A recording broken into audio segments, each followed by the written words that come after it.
Hi everyone, Chris here. If you're just starting to explore Chinese tea, you've probably heard people talking about the Gaiwan. You might be curious about how it used to brew Gongfu tea. You may also heard that it's easy to burn your fingers when using one. So you really want to give it a try, but you are not sure how to use a Gaiwan properly or how to choose the one that is right for you. In today's video, we are going to go through every step by step. The history of Gaiwan, the different types, the benefit of using one, the proper way to use it, how beginners can choose the Gaiwan that's easy to start with, and most importantly, some very practical beginner tips on how to avoid burning your fingers when using a Gaiwan. By the end of the video, you should feel much more comfortable using the Gaiwan. Historically, the Gaiwan can be traced back to Qing Dynasty. At that time, when people host guests, it was common to use Gaiwan to brew scented tea or green tea as a way of serving and showing hospitality. Gaiwan is made of three parts: a bowl, a lid, and a saucer. Because of this structure, it was sometimes referred as the three-talent Gaiwan. However, the Gaiwan used during that period were not exactly the same as the one we use today for Gongfu brewing. Early Gaiwan were usually much larger, often holding more than 200 millimeters, and were closer to drinking vessels than precision brewing tools. Modern Gaiwan used for Gongfu tea are noticeably smaller and thinner, typically around 100 to 150 millimeters. This small size makes them easy to control and better suited for short, repeated infusions. In modern Gongfu tea practice, Gaiwan are also very often used together with tea tray or tea bowls, because any spilled water or tea is caught by the tray. The traditional saucers underneath the Gaiwan becomes much less necessary. For this reason, you'll often see many modern Gaiwan sets that includes only the bowl and the lid and without the saucer. There are also many benefits to using a Gaiwan. The biggest advantage is it lets you really taste how the flavor changes from one infusion to another. To understand this, we need to look at the difference between Gongfu brewing and Western style brewing. The main difference comes down to the steaming times.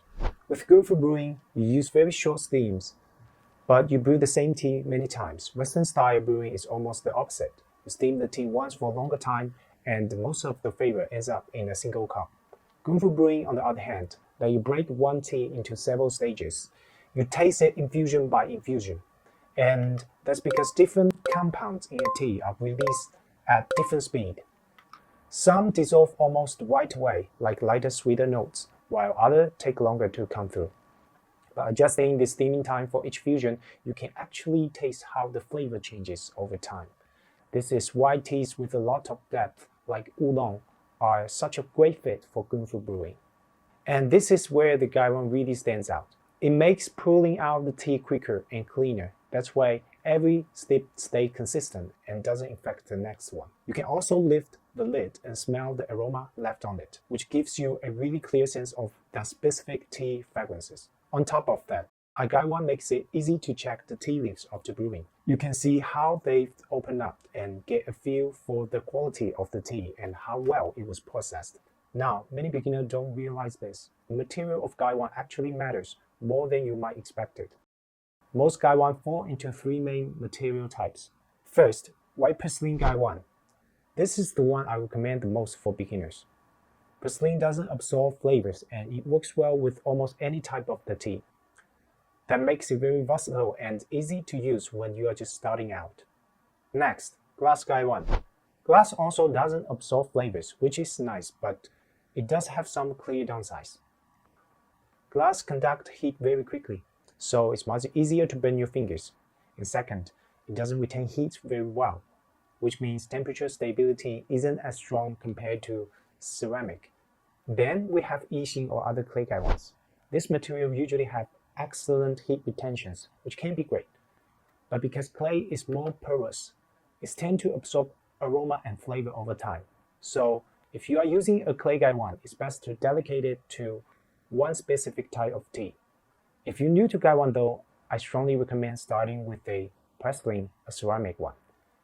In China, this type of Gaiwan is extremely common, and in professional oolong tea evaluations, standard-sized ceramic Gaiwan are also the go-to choice.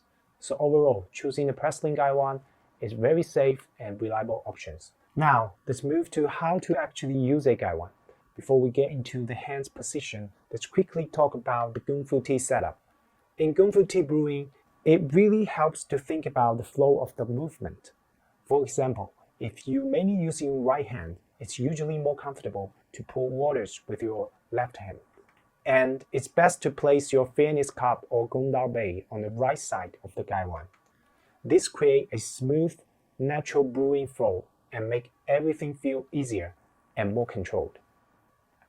There are two main ways to hold Gaiwan. I will walk you through both, and you can choose the one that feels more natural to you.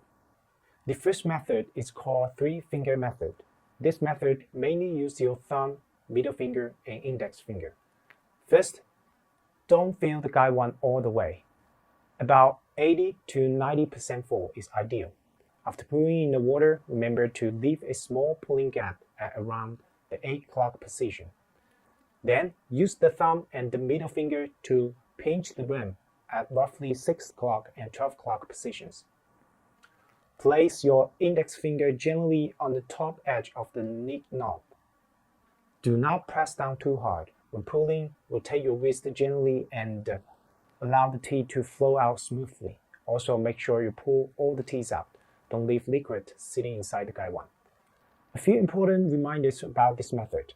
Don't let your palm touch the body of the bowl when pouring, because that's where burns usually happens. Be mindful of the steams and the hot rim area. The second method is what we call the grip method. First, after pulling in water, leave the pulling gap at the 6 o'clock position, because that's the direction we'll be pulling from. Then use your left thumb and middle finger to pitch the rim at around 6 and 12 o'clock. Lift the Gaiwan straight up, just a few inches. Then shift control to your right hand. Use your three finger to support the bottom of the Gaiwan and place your thumb on the lead knob. Move the Gaiwan above the fairness cup, then rotate your wrist naturally to pull the tea out. One advantage of this method is that your palm isn't going to touch the steam. Again, make sure you pull all the teas out. Both methods works well. Which one you choose depends on the type of the Gaiwan you're using and which method feels more natural to you.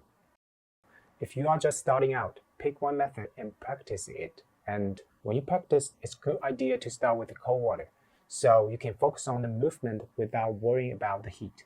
Now, I will also share you a few tips on how beginners can choose the right Gaiwan. First, I don't recommend starting with very large Gaiwan. Large Gaiwan are usually heavier, and ideally the total weight shouldn't go much over about 150 grams. And larger Gaiwan are harder to control, and you need more tea leaves to keep a proper tea to water ratio for large Gaiwans. For most beginners, a capacity between 100 to 130 millimeters is the sweet spot. It's comfortable to hold, easy to control, and work well for daily Gongfu brewing. Then, avoid Gaiwan with very small rims.